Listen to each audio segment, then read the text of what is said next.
After our last video and blog, which was the first in the Spot the Friction series, I received a comment on LinkedIn asking me this. When you're inside a team that feels friction but can't name it yet, what is the earliest signal to look for? So my answer to that was simple. Watch what happens when the output doesn't match the instructions. For instance, the team is called into a brainstorming session, and only one or two people are actually brainstorming and enjoying the whole thing. Everyone else sits silent.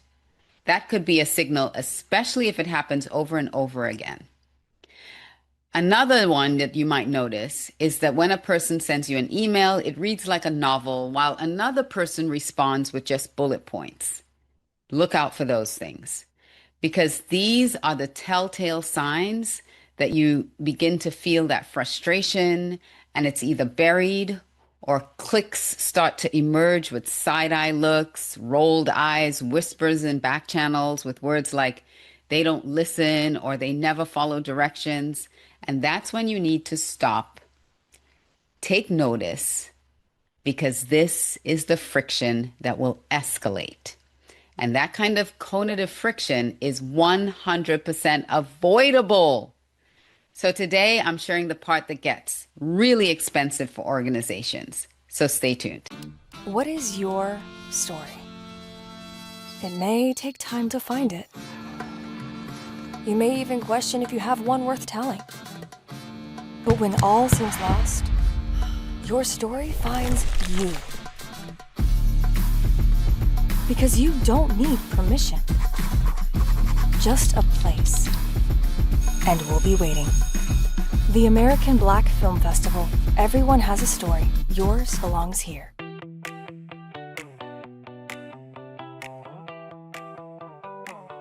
Hi, I'm Alicia Curry, the founder and CEO of Audacious Concepts, Inc., a boutique leadership advisory firm closing the gap between strategy and execution by reducing friction and aligning people performance to operational results. In this part 2 of our Spot the Friction series, it's all about the dreaded rework. If you don't think it's happening or it's not that bad, pay close attention to this one. In part 1, I talked about what happens when a fast leader and a careful leader collide in the same meetings. Today, friction looks a little different, but it costs just as much. Here's the scenario I want to paint for you.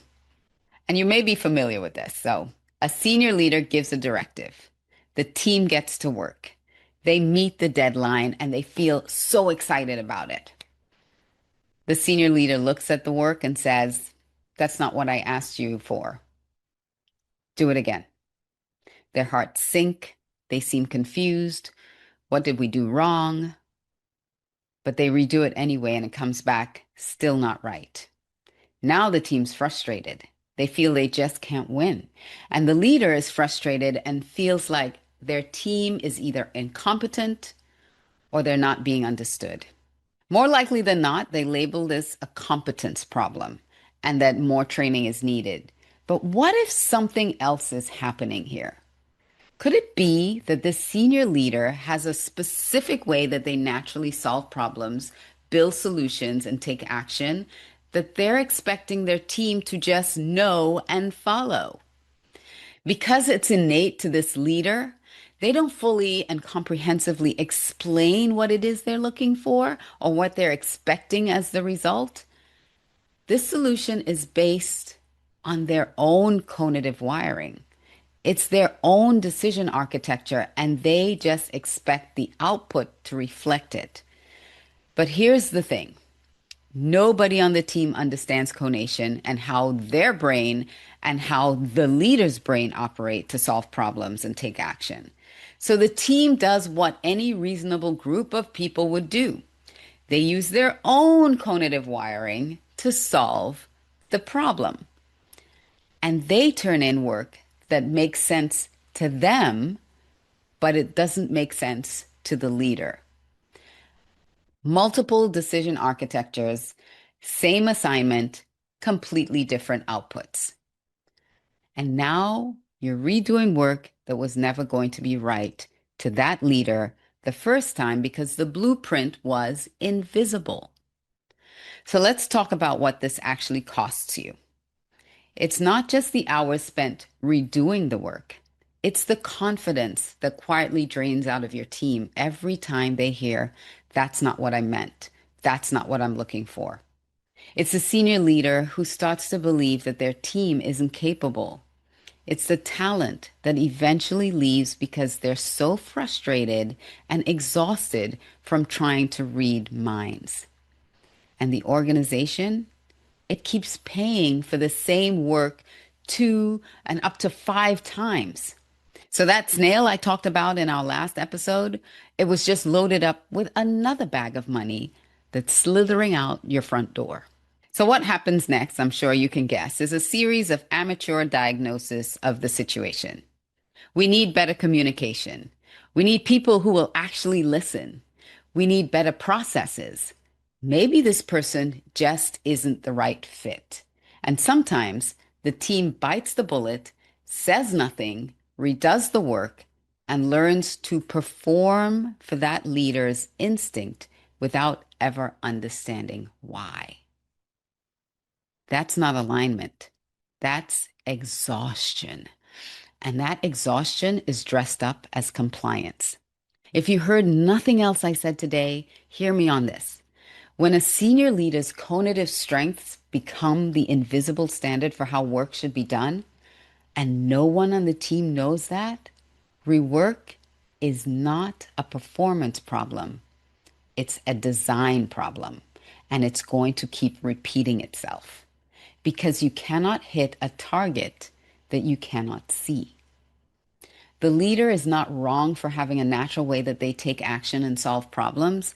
The team is not wrong for using their natural way of taking action. But when those two things are never surfaced, never named, and never accounted for in how work gets assigned or reviewed, friction is the only possible outcome. So what changes when you have a clear line of sight to all of this? Everything. When a senior leader understands their own cognitive wiring and can communicate it, they stop expecting people to read their mind. They start briefing for outcomes in a way that actually reflects how they need to see the work completed. When a team knows their cognitive strengths, they can flag the mismatch early. They can say, I need to make sure I'm building this the way you need it, or can we pull in such and such into this project because that's their strength and will help us execute this much faster. They can do this before 3 rounds of rework happen. And when an organization maps this across their teams, they stop assigning work based on just a job title and start assigning it based on who is actually wired to execute it in a way that needs to be done. And the rework doesn't disappear because people got better.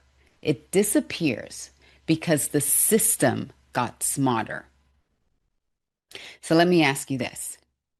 Where in your organization is someone quietly redoing work and calling it normal?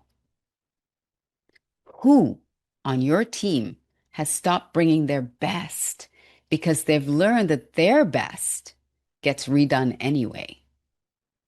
And what would it mean for your bottom line if your team could get it right the first time? Not because they got lucky, but because the decision architecture was finally visible.